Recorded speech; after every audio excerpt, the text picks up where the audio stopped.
It's Elite POV, coming live to your area on twitch.tv. Let's fucking go! We are your number one place for everything in the world of all elite wrestling. And just remember, when you're with us, you'll always be elite.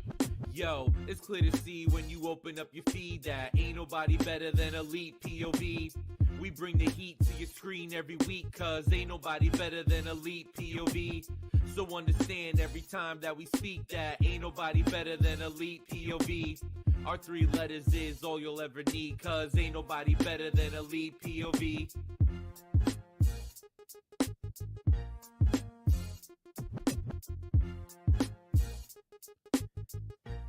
How's it going, ladies and gentlemen, and welcome back to Elite POV right here. It's Friday night. You know what that means. It's podcast time. And we are here live on Twitch and on YouTube, youtube.com/ElitePOV, twitch.tv/ElitePOV. I'm your host for today. Again, my name is Kyle Masters, and I'm joined by my co-host. She is 10-star Jackie Rodriguez. How's it going, Jackie?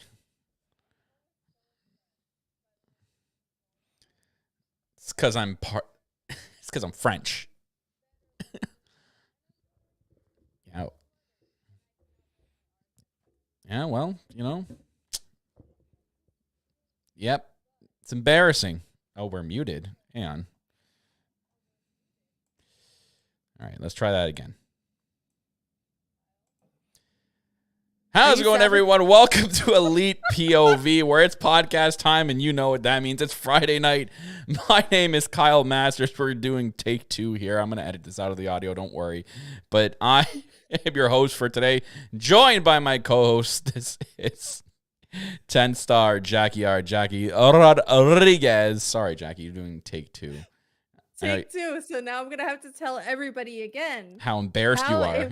How impressed I am that you can roll your R's way better than I can as a Puerto Rican. But you explained that is because you are French. And so you have some experience in rolling your R's, which I should have that experience. But sadly, it's very hit or miss for me. Maybe I should get an experience in producing a show, because clearly I can't with you muted to start the show. So killing me. You're killing me. I know I'm I know. But anyways, guys, welcome to Elite POV, where we discuss everything from AEW Dynamite and AEW throughout the week, and we preview Rampage at the end of the show, since it is Friday and Rampage is in technically 3 hours time. Hope you guys are all doing well. Had a fantastic week. It's been an interesting week in the world of AEW news-wise. Actually, news-wise, the last couple of days, even before, like after Dynamite, it's been one hell of a whirlwind in the world of wrestling news, and I got my thoughts on wrestling Twitter, but it is what it is. I don't want to start. I don't want to start the show like bashing wrestling Twitter, because like it's the same, and it just seems like it's never going to change, and it's sad. But like the one thing I just hate the most, Jackie, and what's been annoying me lately is this tribalism crap. It's getting stale, it's getting tiring, and it's exhausting watching everything have to do with tribalism. Everything goes to tribalism, no matter what. Something could get released in the wrestling media, and it's instantly like AEW versus WWE. Instantly, it's like one side hates the other. It's like, oh my God. So I'm very curious. So I have been under a bit of a rock over the last couple days. I've kind of backed away from social media a little bit, been just dealing with some personal stuff. So what incident is it specifically? It's anything, but it could be anything. If there is one. There's no specific incident. It's anything. It's anything, Jackie. Anything that gets said and you say something about a certain person in a certain company, you're going to get the fools from the other side coming in saying, now it's basically the CM Punk stuff, right? The tribalism crap, where now it's like there be people who hated Punk when he first joined AEW. Now they're all like, oh, come over here. We hear you're going to get fired and bought out. See, but no. Now I get what you're saying, because obviously, yes, the tribalism aspect of things is always prevalent. But I knew that there had to have been a specific. But it happens all the time. It happens every time. In the last couple days, that really set you off. But that part of it, yes, I have seen that suddenly, now that there's rumblings that, well, there was always the rumblings that there was potential to have CM Punk bought out of his contract in order to kind of phase him out of the company. But then people were like, well, if there's the potential for a buyout, then how does it work with the no compete clause?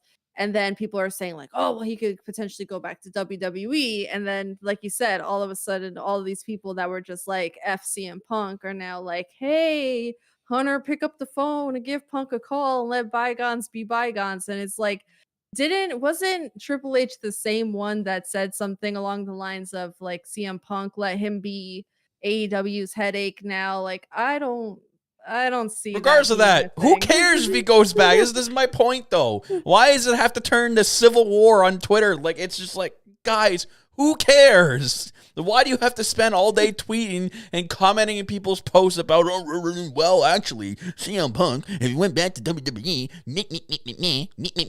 I'm a fucking crouton, like, no, just don't tweet. Who cares?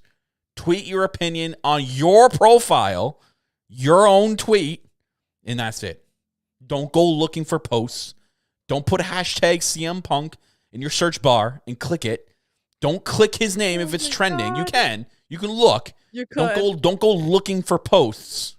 look, but don't touch. So you can spread this nonsense around. It's just getting tired. I know Carrie put in the chat like mute, block, ignore. I'm just getting tired of doing it. I do it a lot. Carrie, my list is getting up there with you. I've been doing it so much. I'm just getting tired. Man, the mute, block, and ignore function, let me tell you something. That is like my favorite function on Twitter of all time. And that's probably why in a lot of instances, sometimes I feel like I miss some of this stuff because I'm so mute and block heavy that I guess a lot of the people that are doing this kind of stuff, like I don't necessarily get to see it firsthand. But, honestly, like to your point, the tribalism, yes, that whole aspect of it is just annoying in and of itself. But if you do have your opinions, maintain can tweet them. That's what Twitter's for. Maintain them on your own page. Exactly. What I never understood is the seeking out of somebody's post, especially when it has like literally nothing to do with anything, and then commenting on it and saying like, "Well, I think." Well, guess what? I didn't ask you what you think, so keep your opinions. If the post said, "Hey, I want to have a discussion," let me know below. That's the tweet you tweet at. Don't go tweeting on someone's tweet that's not looking for your opinion. Or for you to start World War III on Twitter. Oh my god! And it happened. It was a CM Punk thing. It was the Tuesday Night War that happened. This fucking quote unquote Tuesday Night War that happened on Tuesday. Who cares? You're gonna watch. You're gonna watch both. You're gonna watch both. Yeah, it does not matter. People are ridiculous. It's you know what it's doing too. It's clouding these people's judgment and it's clouding these people's enjoyment of enjoying professional wrestling. Because they're so worried about that. They're so fixated on tweeting and causing shit on Twitter that you're losing train of thought of professional wrestling. You're losing your mindset to enjoy professional wrestling. You're only fixating on that. That's what gives you joy. And that's the problem. But anyways, I digress here. It's okay. All elite Matt's in the chat saying, can we talk about the greatness of FTR versus Aussie Open? We will. But I'm just saying, like, we'll just say, like, that's the kind of positivity that I'm here for. You could jump on. We are a wrestling podcast about that all day. So. And we do talk about what's in the news, and what's in the news, it has to do with the CM Punk situation. No, we're not going to sit here and be tribalist losers and croutons. We're going to talk about what's been said and our opinions on it. You don't have to agree. You can literally tell me in the chat you don't agree with me. That's fine. That's fine. I'm all for having intelligent, normal conversations and, what's the word I want to look for here? Discourse. Yes. So what's come out this week with the CM Punk stuff? It came out earlier in the week that, hang on, I have it here, that they're looking to buy him out. So that's the news is it was the last day. Oh no, earlier it was Ace Steel. He's been let go. He's been released. So this was from Dave Meltzer. He said, yes, Ace Steel was officially released yesterday. This was on the 19th. So on the 18th, which was Tuesday. So this is the first bit of news of the whole situation in weeks. So it's the first bit of news that's been fed to the dirt sheets in weeks. But yes, he was released, and there's a lot of other stuff going on.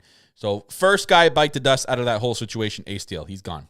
I mean, the guy freaking bit Kenny Omega. I'd hope he was the first one gone, because why are you biting people? Like that's like a big red flag there. Bro, you bit someone, you're out of the company. That's like if I'm running a company, you bite someone, you're gone, man. That's like serial killer nonsense. Get out of here. Stop watching Dahmer on Netflix. Get out of here. Jesus Christ. Anyways, and then now it says it came out AEW were in talks with CM Punk about the future, but it looks doubtful he will be back. Those with close knowledge of the situation said that they're in talks with Punk about a buyout for the remaining years of his contract. The sentiment in those in AEW and among most talent is not all talent was decidedly anti CM Punk. So most of the locker rooms like, hey, get out of here. We don't want you here. According to one source in the WWE, okay, again, we're not trying to be tribalism here. I'm just reading this. That's fine. This is fine. This what I'm going to read next is fine. Sure. Do what you got to do. We have your opinions on it. We have our opinions on it, but we're not going to sit here and make that show about it. According to one WWE source, Triple H wants to be a success, which is great. I hope so.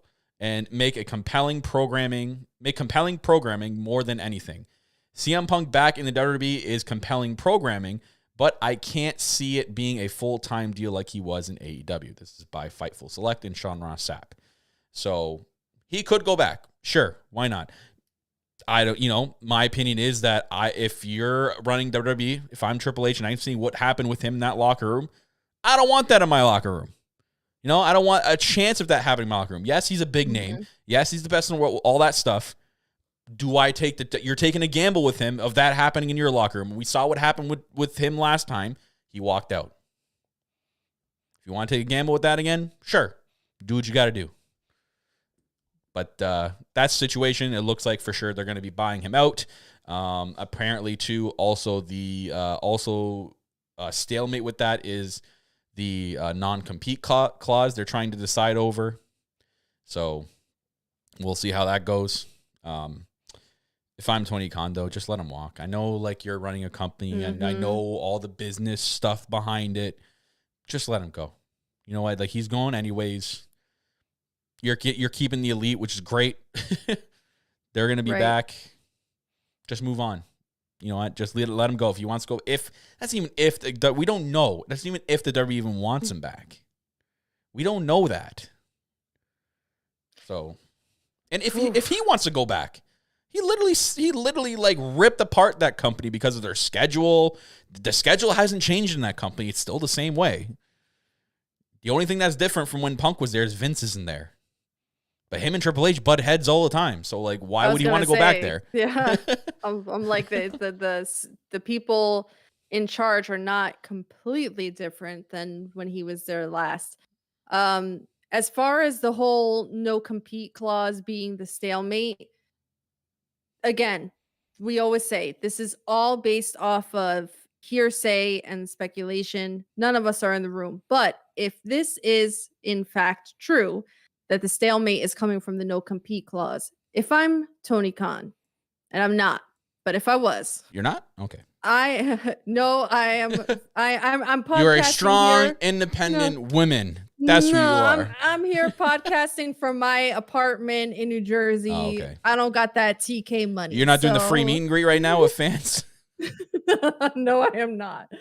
So if I'm him, I am not going to hold an entire company hostage over one guy.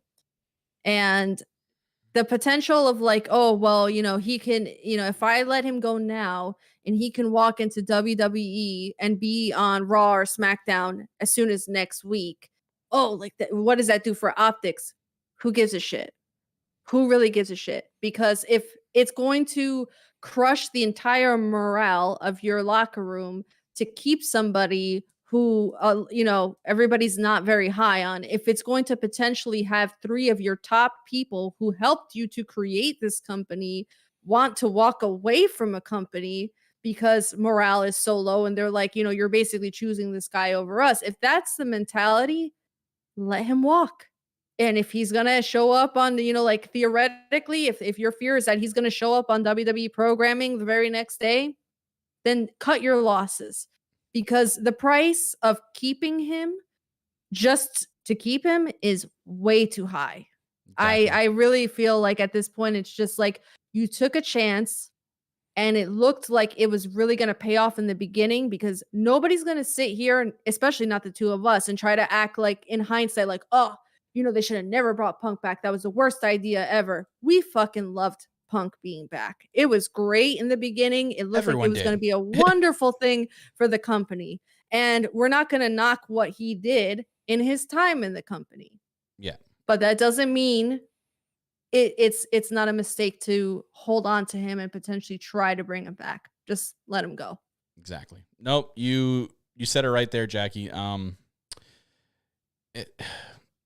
I think I really do think I know it's tough that we can sit here and say that that's the right decision, right? But then at the end of the day, it's like what Tony Khan wants. If Tony Khan ultimately doesn't want him appearing in the company right away, nothing much as fans that we can do, right? We just have to roll with it. But we've expressed our opinions that we think Tony Khan should, in this case, cut his losses, let him go, and we move on.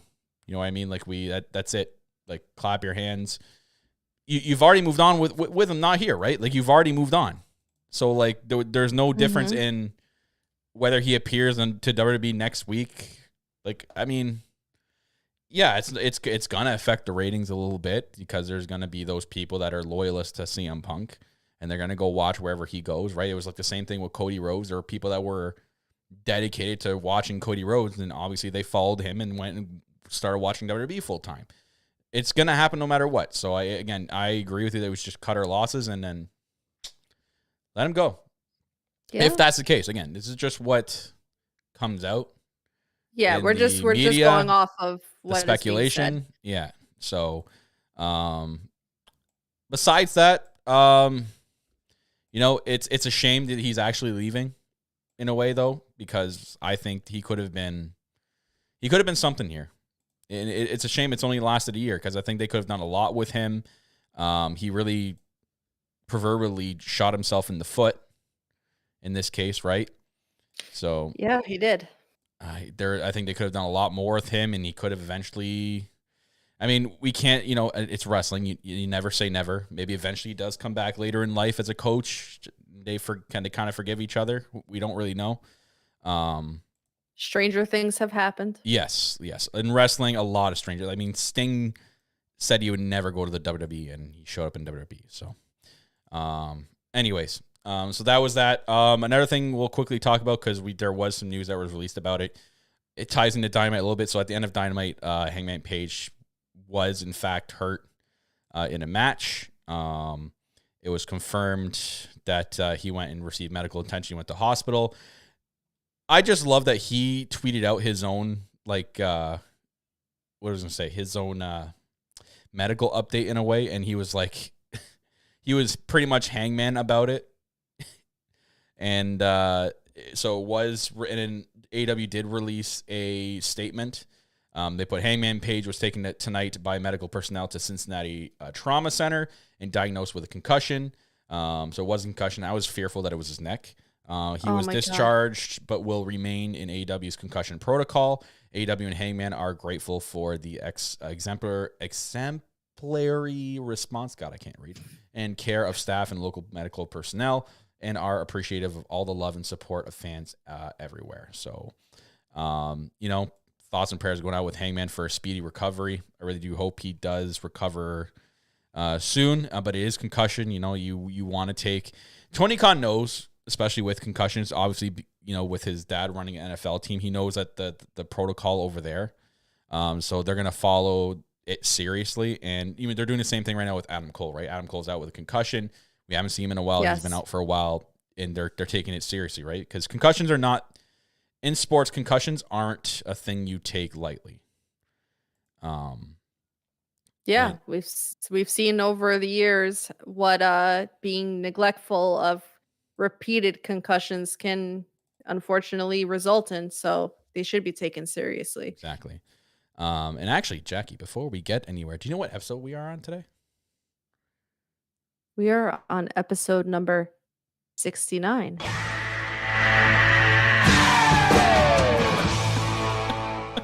Nice. 69! Take the number 69! It's hilarious! I had a little sound clip played for you guys, but I totally forgot to play at the beginning of the show. We're really mature on this show. So anytime we mention the episode 69...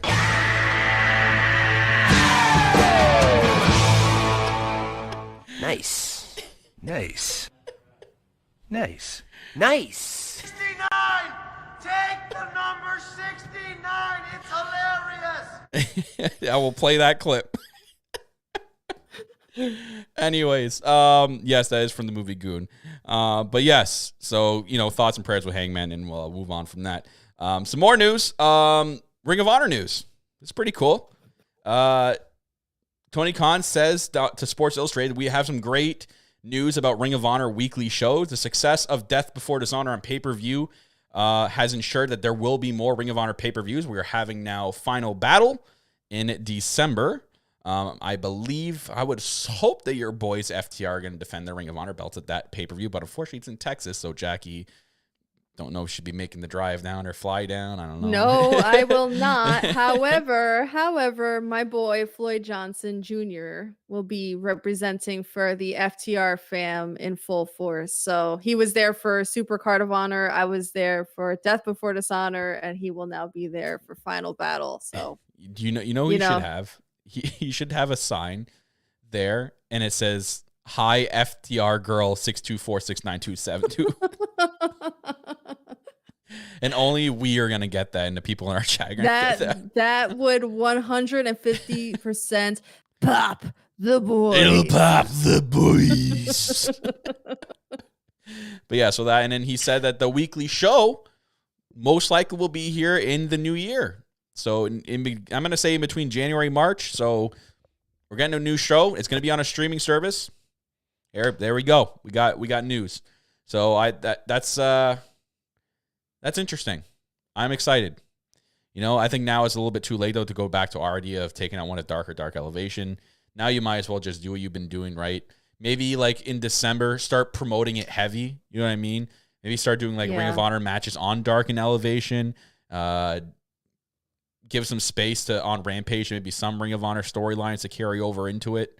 It's only for 1 month, right? If depending on when exactly it's going to start. I think a month leading up to, if you know an exact date, I think a month leading up to it, you go hard. Like you use Rampage, use Dark and Elevation, use these shows to push some beginning Ring of Honor stuff so that they can switch over just like that and have stories stories to go right off the bat. I was going to say start building some storylines so that going into it, there's already some knowledge and some familiarity, especially if they're going to allocate just certain talent, because the whole belief in the beginning was that they didn't want too much AEW / Ring of Honor crossover, and they wanted the stars to be independent of each other. Then start getting people familiar with some of these faces so that it's not a case of the very, oh God, the very annoying, like, who like, who's that? I don't know. Google's your friend. Look it up.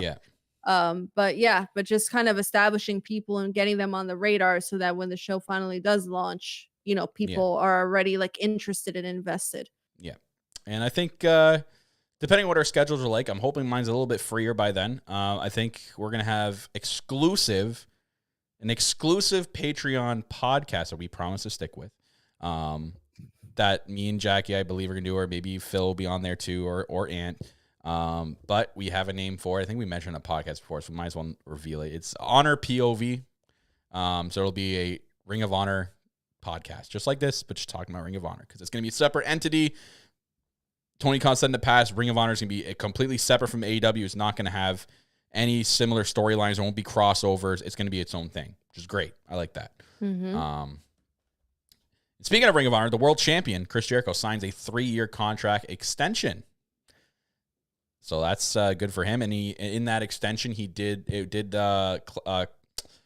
some like backstage coaching roles and stuff like that, a lot of backstage stuff. So it looks like this is going to be like, it's like, I think the extension also, so there's going to be a point between now and the end of his extension where he transitions from wrestling probably like a few times a year, but doing more backstage stuff. So, like it's starting to look like he's heading into the wind down period of his career, and at least in the in-ring aspect of it.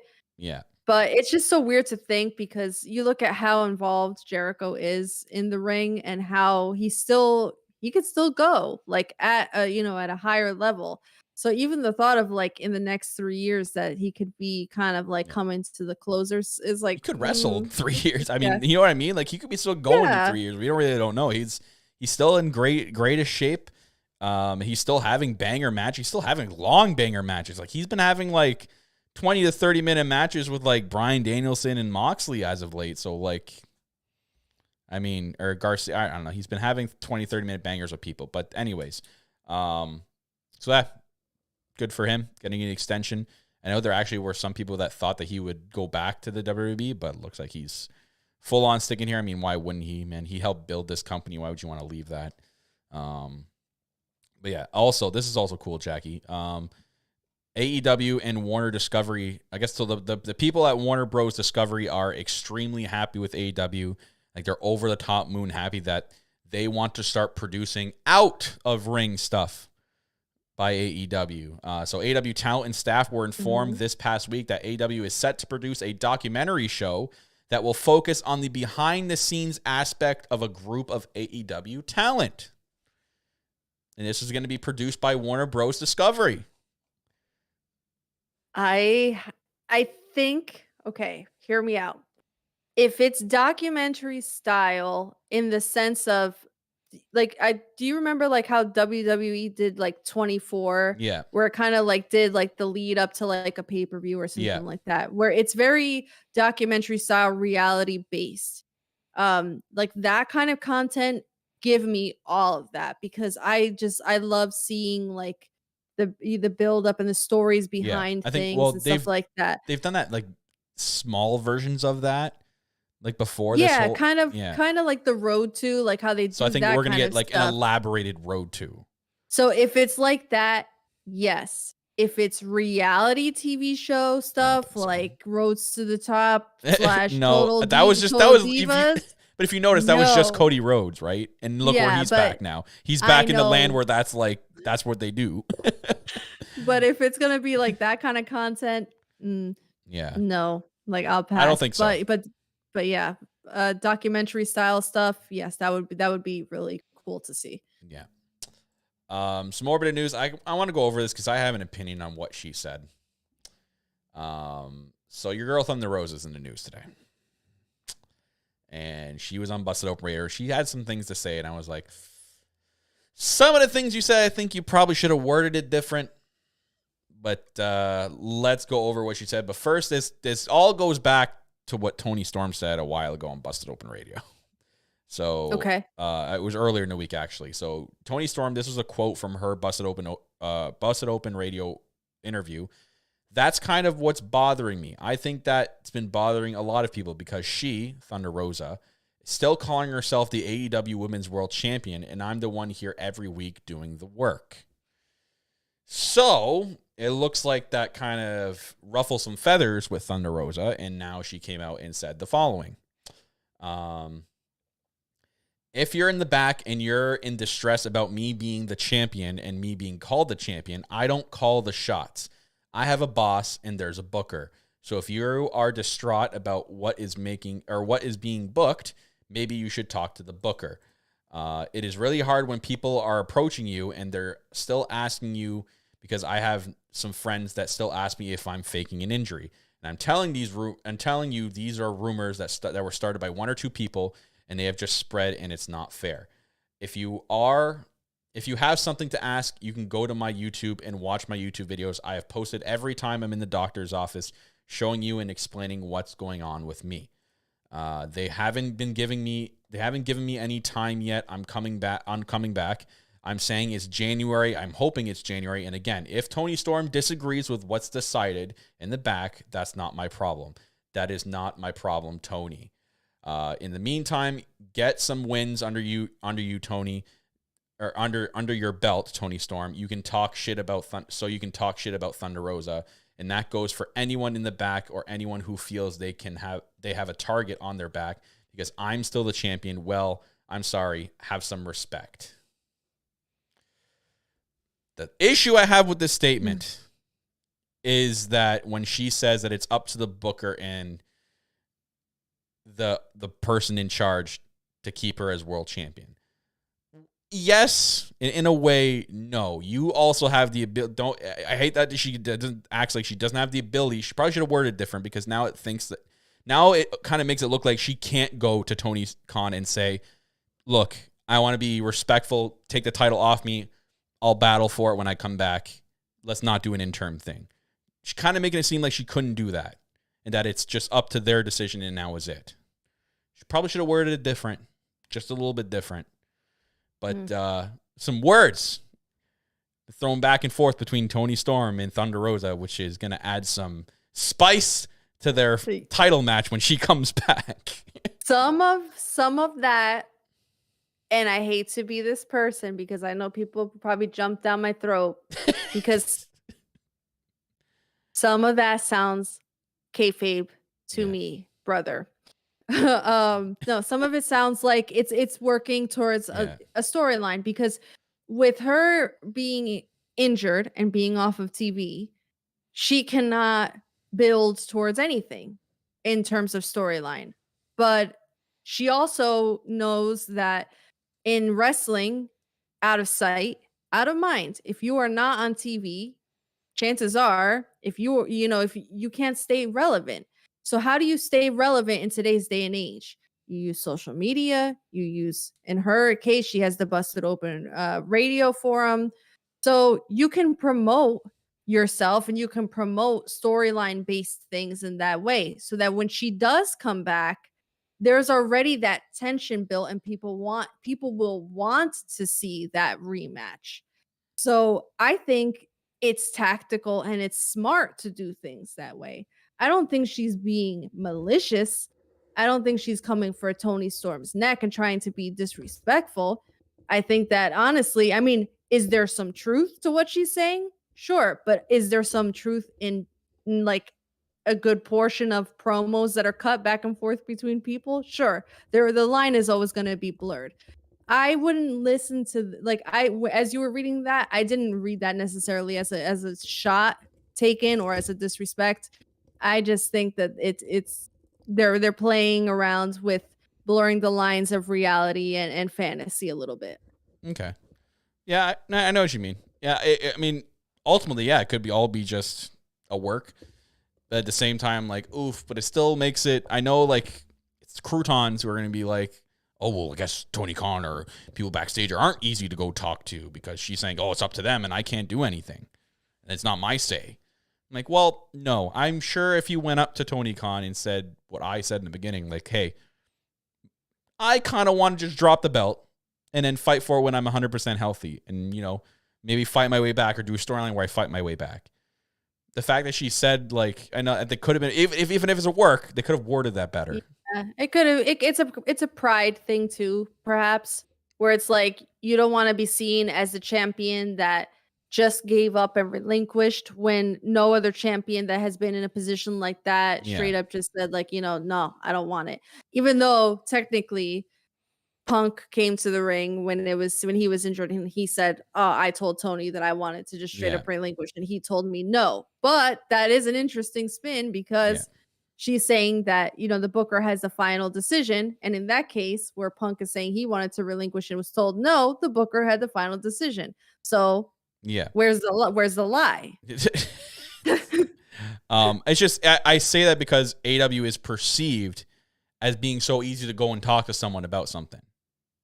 That's the perception. Right. That's the perception they give off, is like, Tony Khan's always free to talk, or if he's not free, there's people in place for you guys to talk. To me, that sounds like, she has no say in anything. Like, it's up to them and she can't say anything. It's not up because Tony Storm is complaining that she has to be an interim champion and not an actual champion. It's like, oh, well, I couldn't drop the belt because it's their booking decision. And like, it almost makes it sound like Thunder Rosa would have done it, but it wasn't her decision. Right. I'll leave it at this, and this is not for me to stir the pot or to whatever, because obviously I don't know. But this is something that I have said about different situations in, like with the Cody situation, with the MJF situation, that, whatever. In a workplace, you have 10 employees and one boss, let's say. You interview all 10 employees, I can guarantee you 10 employees are going to say 10 different things about the same boss. Yeah. Everybody has a different experience. Some people are going to get on with that boss. Some people are going to think the sun shines out of that boss's ass. And there's going to be one or two people that are like, that boss is the biggest jerk I've ever met in my freaking life. He or she is impossible to talk to. I can't deal with them. They're never freaking compliant with anything. Yeah, good point. But the experiences are, doesn't negate the other. Yeah.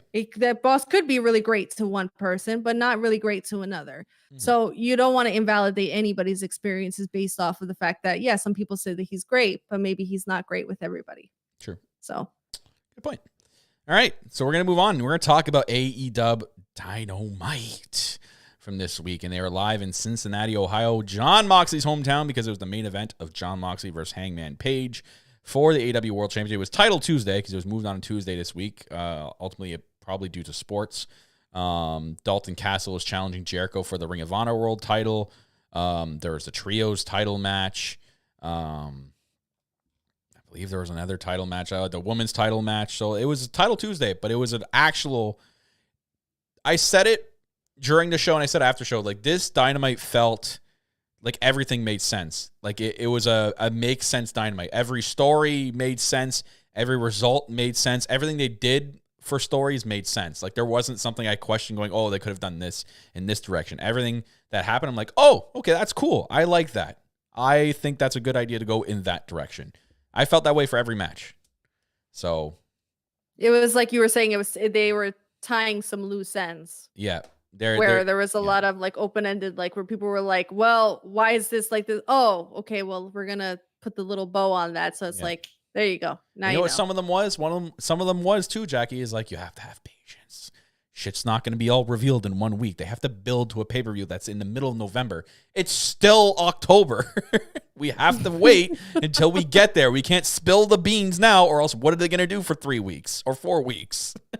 I know, but then the funny thing is, and not to like jump all around, but just you'll get the people that are like, oh, they're not like explaining things fast enough. But then when you get a situation like with what happened with Daniel Garcia turning on Bryan Danielson, then they're like, no, they did it too fast. And it's like, well, what do you want? Just wait. Like, wait till pick one. I just say wait till the pay-per-view and then have your opinion of the build. If you get to the pay-per-view and you're not satisfied and it wasn't a good payoff, then be like, hey, didn't like the build. Few weeks ago, they could have done this better.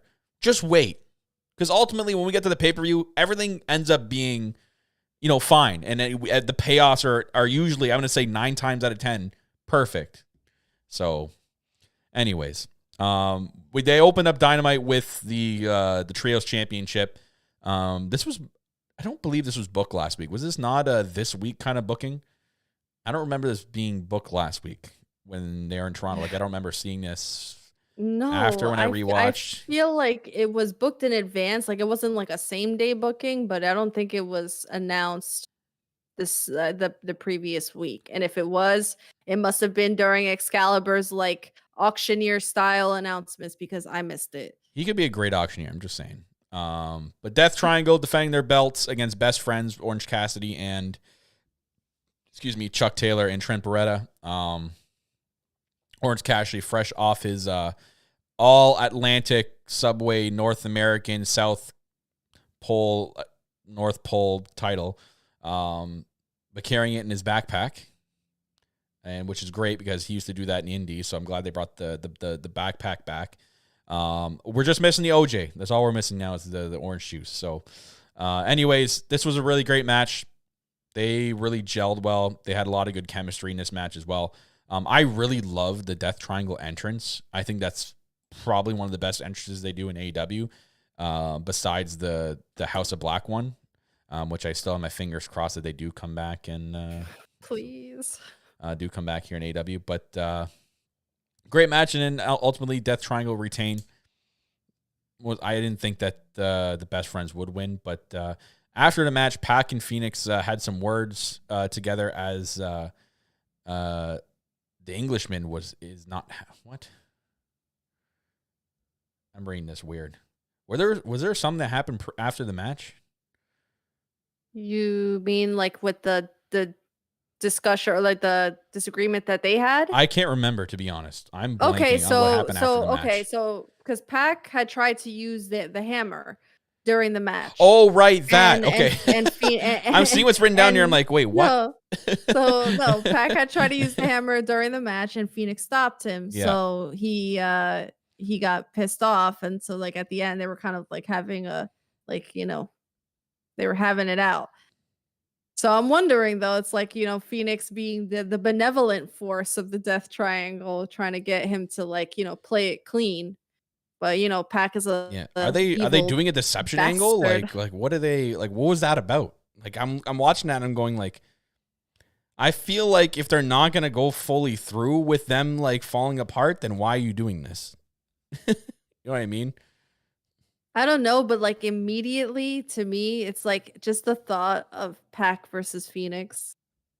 Like, who just goosebumps. Because That'd be dope. Yeah. that Yeah. match would be as JW2K in the chat is saying, a Phoenix Pac match would be spicy. Hell yeah, it would be. Any one of those It would three in a be combination fantastic. one-on-one match would be unreal.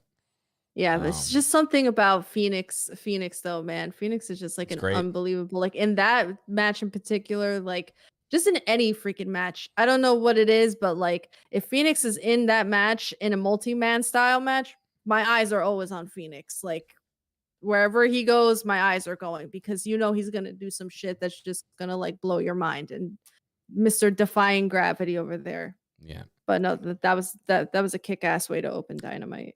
I guess it's a wait and see kind of thing. We had a backstage segment with Britt Baker and Jamie Hayter, my hero, Jamie Your Hayter. girl.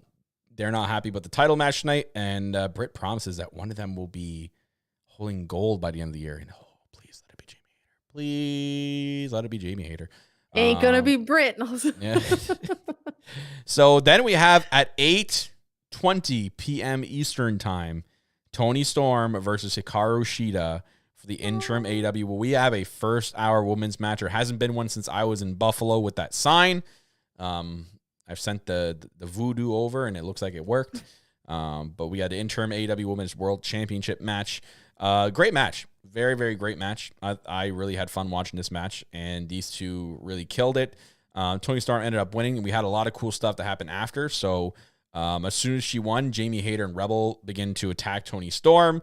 And then Britt Baker starts coming out, and she's got a Pittsburgh jersey on in Cincinnati, and they're booing the hell out of her. And then Saraya comes back, and she came back from England like not too long before that. She was in England all weekend visiting family and going to the shows there and seeing her brother wrestle, which was really cool. But Saraya came down and just spear tackled Britt. And I'm like, okay, she's getting more physical. This is awesome. This is 100% leading to their match. Freaking whipping Britt over the barricade. And then Riho makes her return. I'm like, okay, Riho's here. This was out of left field. And she attacks Rebel and Jamie Hayter, and she had a massive pop. And then even the crossbody out of the ring. And I was like, damn, okay. So now we got Riho, who was a big part of the AEW's women's division like the first 2 years of this company. She's back. All right. I love that. I love that. First ever women's champion. Yep. So she's it's a big part. You got to acknowledge your history, whether or not, like, I know people are often pretty divided on Riho, and, you either love her or you're questionable, about her. She, for some reason, was part of like she had like every time she was on TV, it was like during the COVID era, the TV ratings went through the roof. Is there something about Riho? So like, yeah, we definitely had a spike in TV ratings when she came out. 100%. The numbers don't lie. Yeah. No, but that match was freaking great, and you knew it was going to be, because I know that Shida is very like patchy in her appearances lately. She was in Japan for a while, and we weren't seeing her as much. She is a double champion now over in Japan, so she's obviously doing well for herself, and she's doing great things. But like every time she comes back to AEW television, it's just like, if you need a reminder of what an incredible asset she is to this roster, there's nobody like her. Yeah. In the women's division. She's a very unique, and she's just a very unique competitor. She's just excellent out there. And I think that the chemistry that she had with Toni in this match was great. They called out the fact that this is the first time in over 16 months that Shida has had a one-on-one match for the women's title. Really? Yeah, and given the fact that she is a former women's champ, doesn't feel like that's been that long. What? Well, it's because she was involved in that fatal four-way style match for All Out. So technically it's not the first time that she's challenging for it, but it's the first time that she's challenging in a one-on-one situation. Okay. So, well, it was just an interesting little tidbit. But no, that was great. And like you said, for Saraya to come out and hit a spear, which is such a high impact move, especially in the head, neck, and shoulder area, I don't know, Kyle. Like we're ramping up. to Full Gear. Well, Jack, you know what I do we're gonna- know is that Spike TV lets us know in the chat that it's episode 69.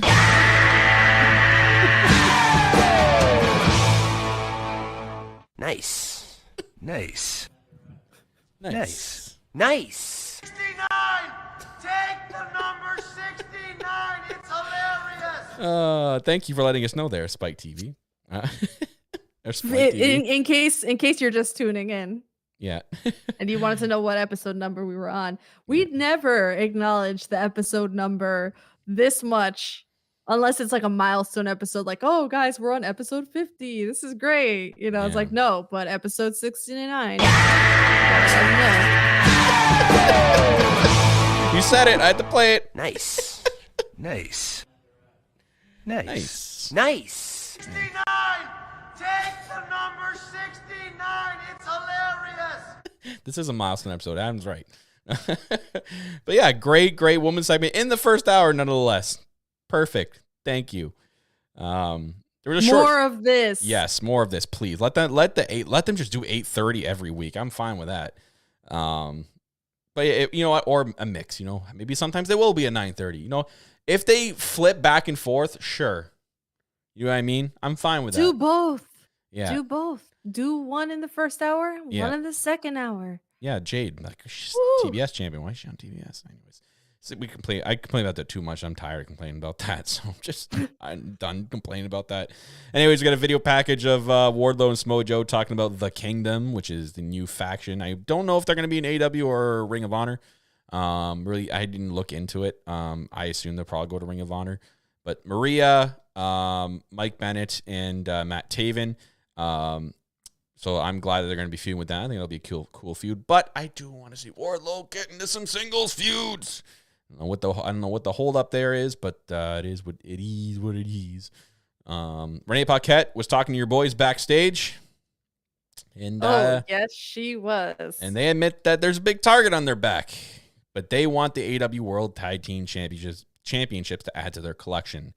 They are interrupted by Swerve and Our Glory as they make it clear that they deserve the title shot, and they agree with them.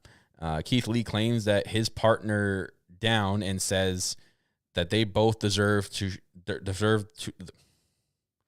God, whoever wrote this, God. Can you read your own handwriting or your Yeah. own notes? What's going on over there? I sure made my own notes, but I got some off the Wrestle Inc. And my God, these are really bad. Are you plagiarizing, Kyle? No, I'm using it so I can. You know what I mean? Anyways, Yes.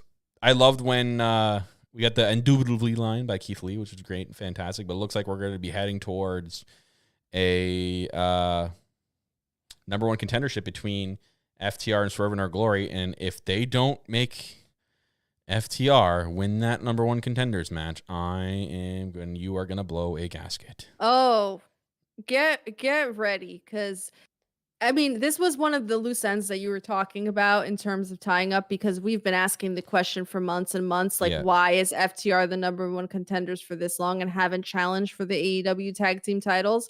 But here we are, all these months later. Swerve and Our Glory had the titles, lost them, and FTR still the number one contenders.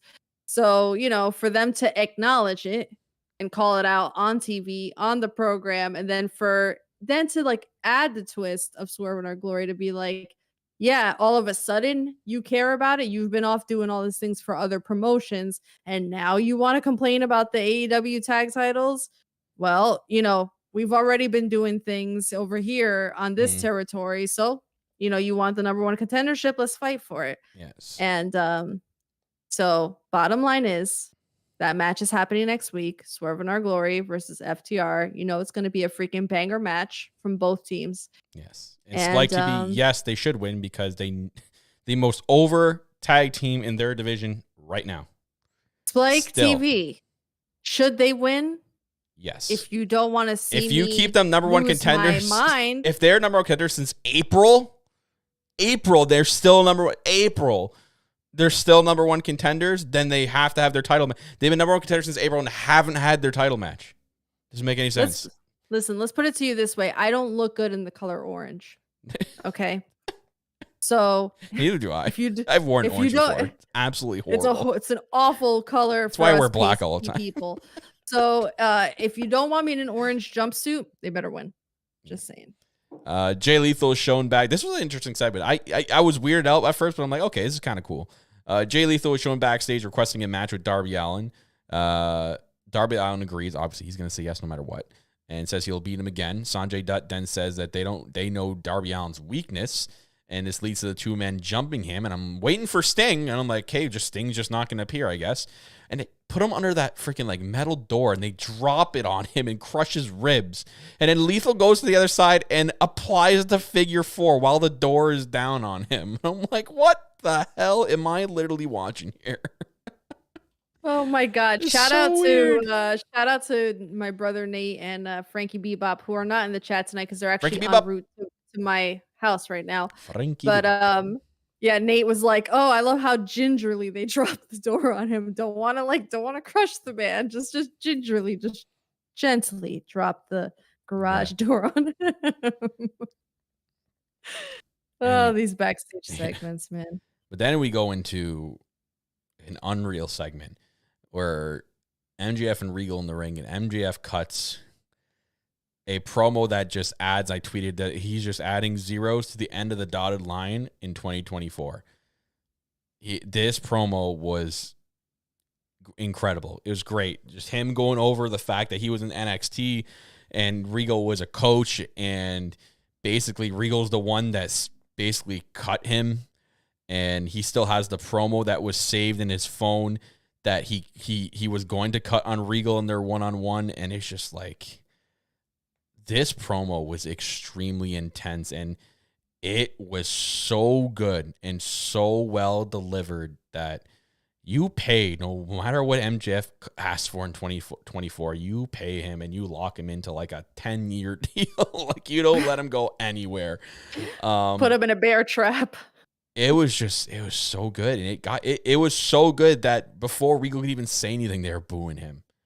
I'm like, oh, like, if you're booing Regal of all people, before he could even speak, you know MJF hit a home run with that promo. And even Regal's promo was very intense. Basically calling MJF soft. He's like, you had it easy if that's what you went through at that age.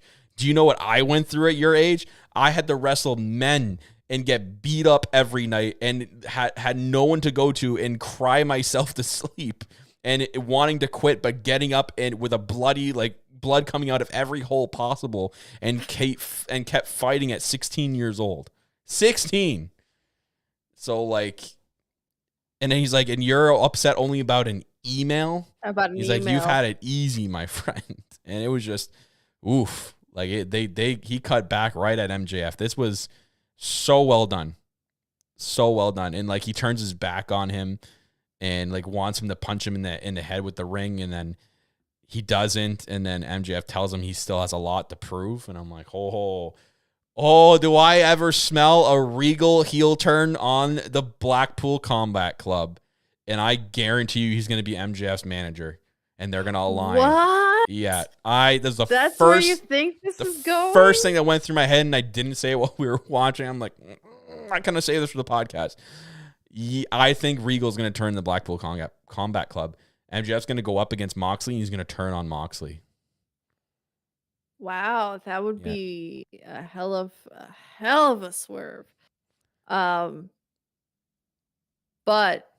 that promo was brilliant.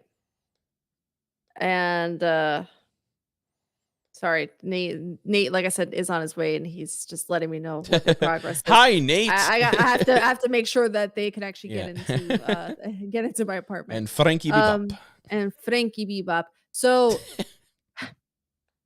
I know that there's often a gripe with MJF where he takes a little bit of time to kind of get to the point because he's very long-winded in his storytelling and whatnot. I relate to that because I like to take my time to get to where I'm going. Mm-hmm. But when he gets there, everything is tied together and you see why he elongated the process. And I think they really struck gold with having Regal come in, knowing that history is there. Obviously, that's not why they brought him in, but tying those stories together and allowing those stories to be told in the context of this storyline. And going back and digging into like, this was what happened when I went to my WWE tryout. And these were the things that you promised me. And this is the shit that stuck with me and ate at me for years. And, you know, like, and you ruined my life and whatever. And it's just the relatability again starts coming up, because when MJF first hit the scene in AEW, he was the least likable character because you couldn't find a damn relatable thing about him. And he was done that way on purpose. You were supposed to freaking hate him. But now, as he's growing as a character and he's adding all of these layers, where suddenly you're kind of like, am I freaking sympathizing with this guy all of a sudden? Like, I've been in that situation. I've had that rejection. I've had these situations where somebody that I looked up to and respected, you know, told me these things and then let me down. And suddenly now you're like, shit, I'm kind of on his side here. But the glory of all of that was I half expected Regal to just kind of walk out the ring and be like, all right, you said what you needed to say and whatever. But the fact that Regal was able to take that moment, and even though the fans did boo him at the very beginning when he grabbed the microphone, he turned that crowd around with his side of the story, like you said, and giving him perspective and saying like, you know, you thought you had it bad, but here's what I was trying to teach you. And there was a lesson in that. And I wanted you to have those feelings. I wanted you to have that anger, because look where you are now. That anger brought you to this moment. It made you work 10 times harder to freaking prove me wrong now, didn't it? And it's just like, holy shit. Two guys, especially Regal, like being the master storyteller that he is, and MJF growing into, you know, being the talker and being the, you know, the great promo cutter that he is at such a young age. It was just so brilliantly done. And it was such a compelling segment on, you know, on television, that I am very interested to see where this goes. However, what you just threw in as the potential, you know, like if that was a swerve of a storyline, oh my God. I don't even know how I would react. Crowd's going to go nuts. It's going to be in the main event of Full Gear. Crowd's going to go absolutely ape shit when something in that match, Regal just screws over Moxley and MJF wins the world title.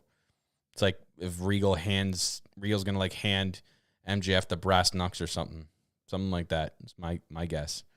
And it's just going to be nuts. Or like Regal's going to put the brass knucks on. He's going to look to punch MJF, then he's going to punch Moxley in the face. Oh my God. Yeah. My heart will be so broken. Yeah. Anyways, yeah. So we moved on. We had the ROH World Title match between Chris Jericho and Dalton Castle, and Dalton Castle's entrance. My Lord.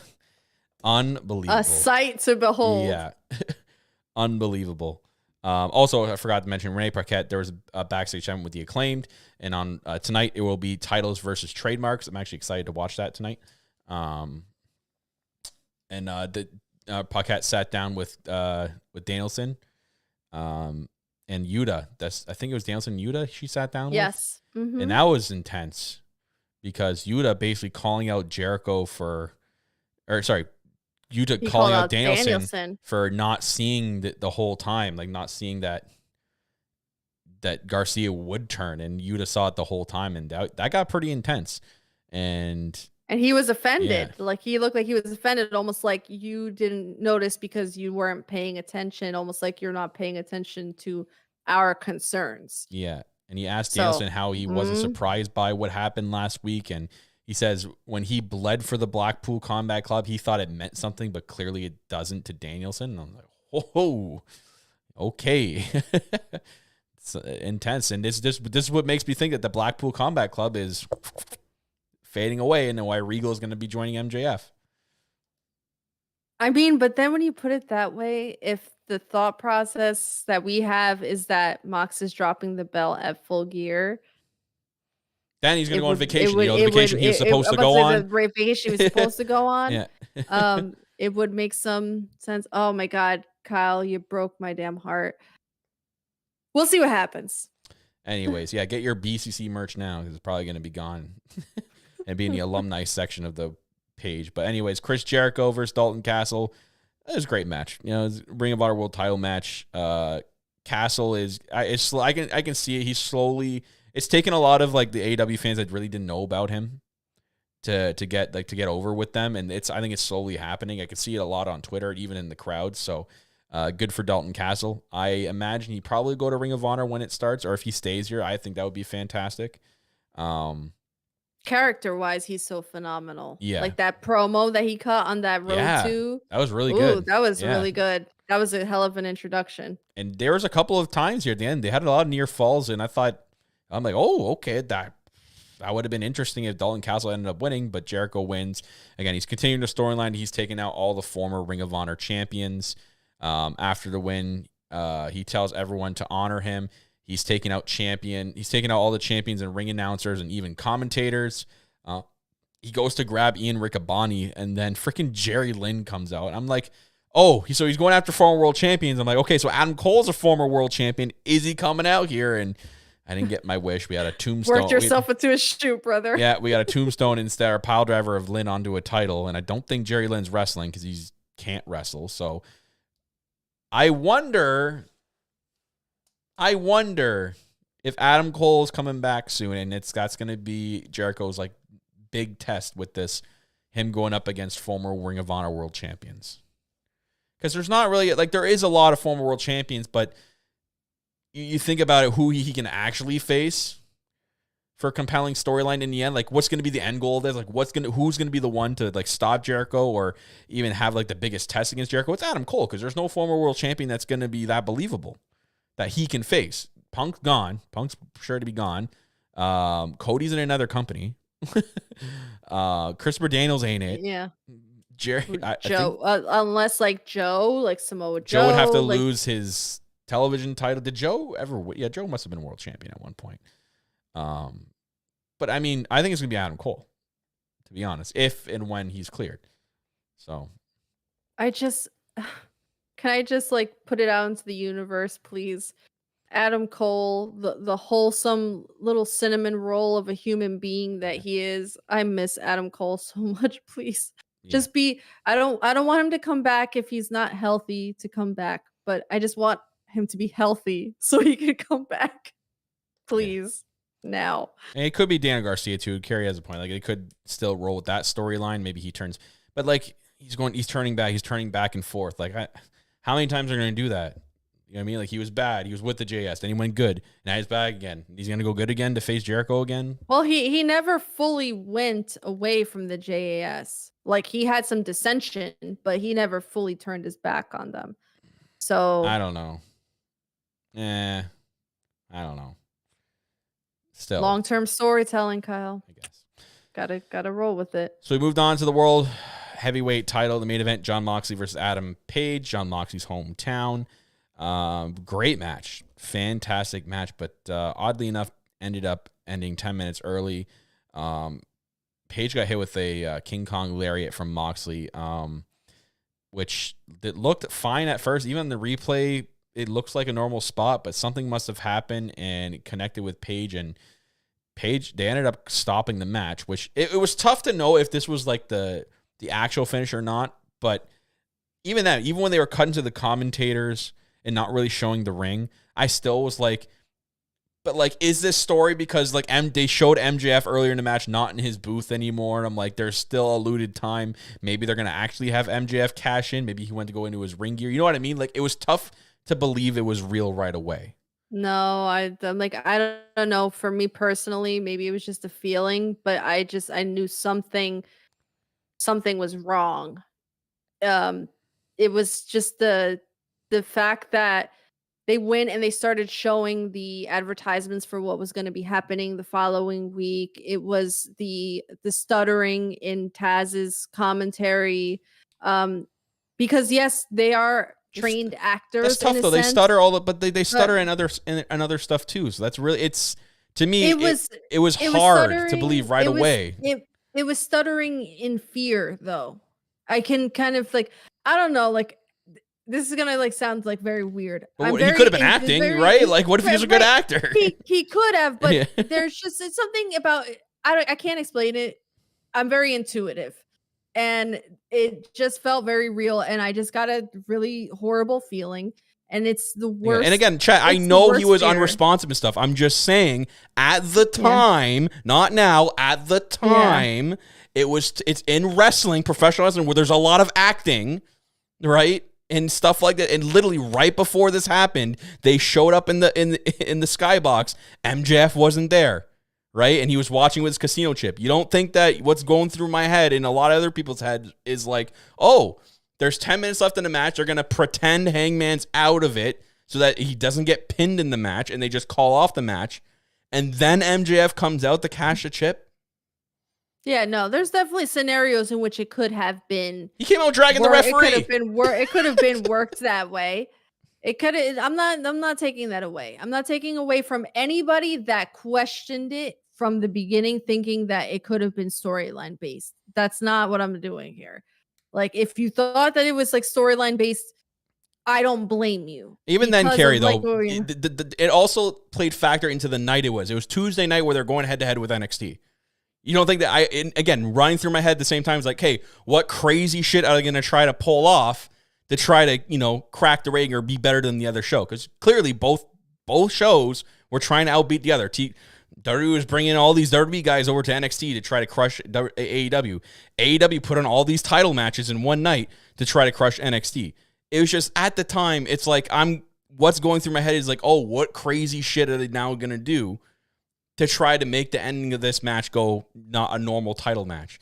They just, to me, at first, I'm like, okay, what's going on? Then, if I can finish here, then when I seen, and when Jackie mentioned that they were undoing the ropes, the bottom rope, I'm like, oh, maybe this is real then. Maybe this is an actual stoppage. But good on Moxley, good on MJF, and good on the production team to quickly we have to do something here. Let's kind of fast track maybe something that we were gonna do at the end of the show, or MJF go out there and do something. You know what I mean? Like, start calling him out and stuff. And they did a pretty good job with their jibber jabber back and forth. They had to cut a lot of them. Moxley was saying. Poor Moxley, that dude gets the censorship more than anyone in that company. I don't know if he realizes it half the time, but there's a few times where they muffled what he was saying because of swearing. But I mean, when you you can't take the guy off the leash and then put him back on it. You know what I mean? Like, you gave him free reins to say whatever, and then suddenly the network got upset, and then you're telling him not to, especially in a tense situation like that, where now you're kind of going off the cuff, and you have to say and he's probably feeling very nervous too.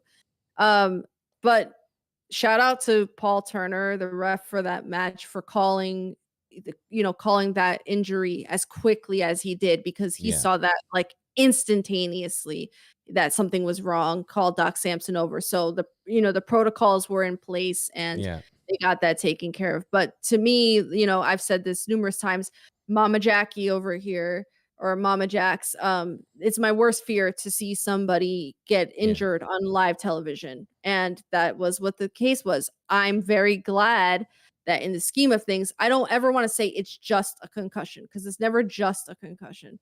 But for us thinking that it could have been a neck injury, that there could have been potential for paralysis. Yeah. I mean, it could have been a hell of a lot worse. And to think about, potentially seeing somebody lose their career over an injury off of, and this is how you could see, it's not a high risk move. It could be off of the most basic routine thing. And at any given point in time, an accident can happen, and just like that, shit can be over with. And this is why, and I'm going to use this as an opportunity to just throw a little disclaimer out here. All of, the people who like to be negative and sling mud out there and whatever, just show a little bit of respect, because these people go out there and they put their bodies at risk day in and day out for our entertainment. And these are the kinds of things that they are, that they know can happen, but they go out there and they do it because they love what they do. They're passionate about what they do, and they do it to entertain all of us. So be kind. There is some like stupidity that goes on, and then it's like, well, you see what happens when it's not the time and the place for it. Somebody got hurt. We're glad that he's okay. The only thing you should be doing is wishing him well and wishing him a speedy recovery. Yeah. And be done with it. Yeah, I saw some people being croutons about it too. I'm like, oh my god. Just like be kind. Do we have to be croutons about this? Be kind. The man has a family. He has a small child at home. You know, just be better people. But the bottom line is, here from Elite POV to Hangman Page, we love you and we wish you well. Not that you're ever going to hear this episode, but just in the off chance, that somebody relays a message, we're thinking of you and we wish you a speedy recovery and hopefully you'll be back when the time is right. Yeah, 100%. It was unfortunate, but looks like now we've got the main event book now for Full Gear, MJF versus Jon Moxley for the World Heavyweight Championship, and now who knows what's going to go down then. It's going to be great. Cannot wait for it. We're going to be there. We'll be there. My shirt's on its way. Shirt came in. Mine came in today. Mine's supposed to be here either today or Monday. It's going to be here though, but we have a Full Gear shirt just like our Chicago shirt, and it's going to be a great weekend. So me, you, and Phil Yum going to be there at the Prudential Center in Newark, New Jersey. Newark. Another PSA for all y'all that are coming into my state in Newark, and are going to be visiting the Prudential Center. It is pronounced by the locals as Nork. If you want to blend in with the locals, wouldn't it be NORK if it was Nork? It's a local thing. That's just how we say it here. I don't know. There's all types of, dialects in which people mispronounce or, whatever. I'm just bugging. But I know. But if you want to blend in with the locals and avoid potentially being jumped by some rando on the street, because that's another thing. You said Newark. Pull my Glock out. You're not from around here. Get him. You said Newark. I'm not even joking. Newark is not the friendly place. Okay, it's not freaking Disney World. Yeah, that's a shirt you should be wearing, Jackie. Don't be a dork. Pronounce it Nork. Don't be a dork. Pronounce it Nork. Yo, I'm done. Just PSA. Be safe out there. It's not the nicest, friendliest hood. All right, so if you're going to travel in groups, I'm going to have to do like a whole freaking PSA episode for all these people, especially the ladies that are traveling here from other states. But yes, if you want to blend in, it is Newark. It is not Newark. Just my phone's so busy. you know. Oh, nope, not the time to call, Dad. He always calls when I'm doing something. He has the worst timing. Yeah, I'm getting calls too, and I'm like, "Hello, it is podcast time." It is podcast time.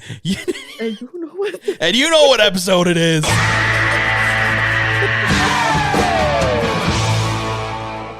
Nice. 69. Nice. 69! Take the number 69! It's hilarious! Unreal. Love that. But great episode of Dynamite. Rampage tonight. And I don't have the preview screen in front of me. Give me a sec while I look at that. It is tonight here at 10 p.m. Eastern time. It's live tonight. It's from Jacksonville. Yeah, because it's in Jacksonville. They weren't on Jacksonville on Wednesday. I did not realize that. You didn't see the great picture today with the quarterback from the Jaguars and the wrestlers and Claudio just jumping up in the air in the background. Yeah, it's in Jacksonville tonight. Check that shit out. Oh, man. FTR were on Dark, it looks like. Oh, wait, what? Well, we have the Acclaimed versus Tony you can Nese read that. Sorry, and, a video came up. Josh Woods for the tag titles versus the trademark. We have Willow Nightingale versus Penelope Ford. And then we have the All Atlantic title is on the line with Orange Cassidy versus 10 versus Did you see Roosh. that video of Roosh and Orange Cassidy and Tony Khan?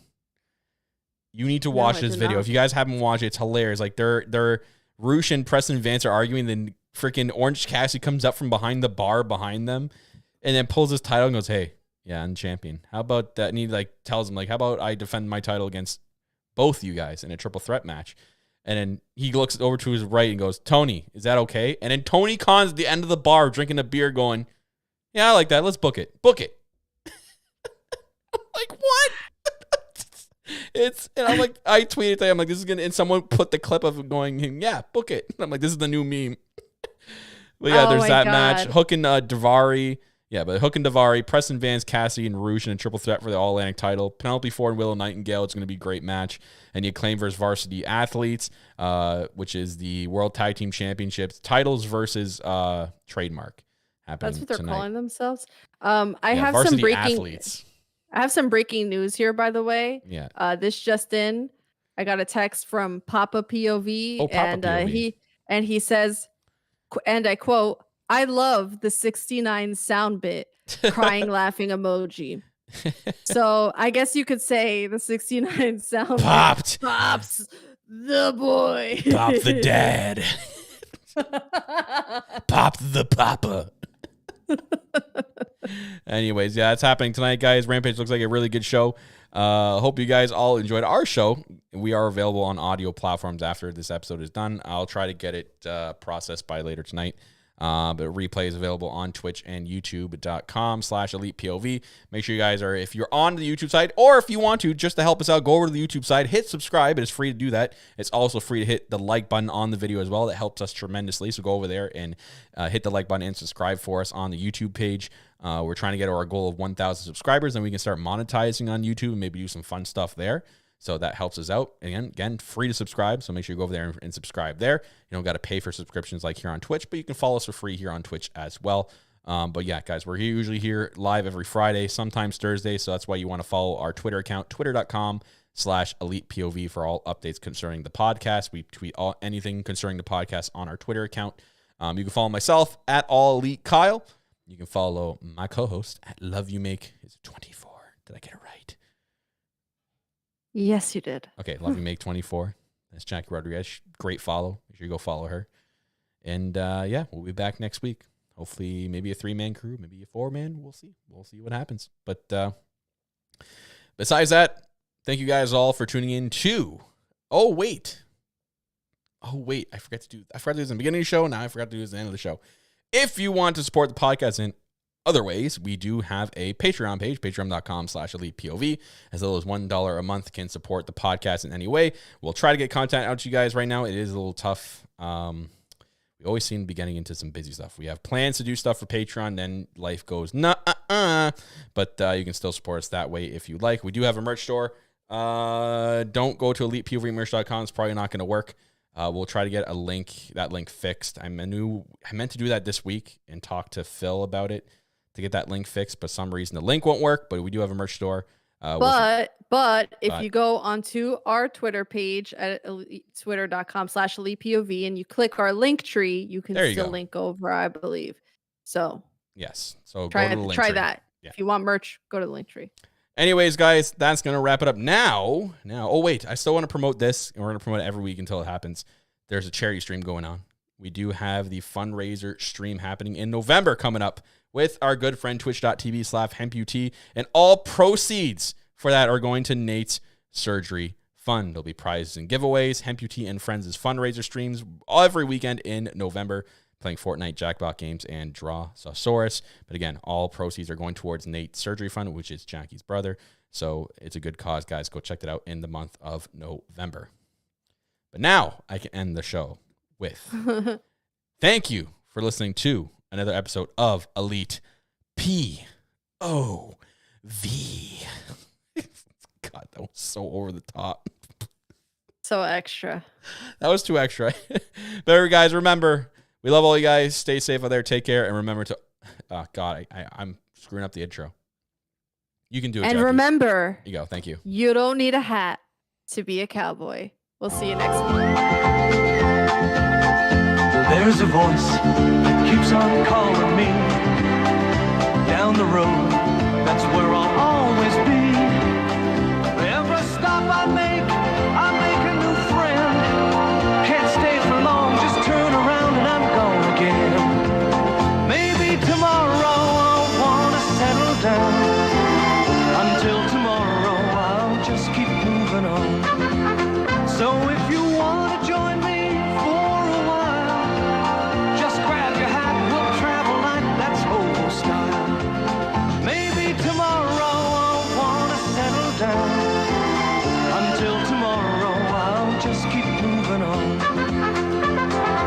Nice work, everyone.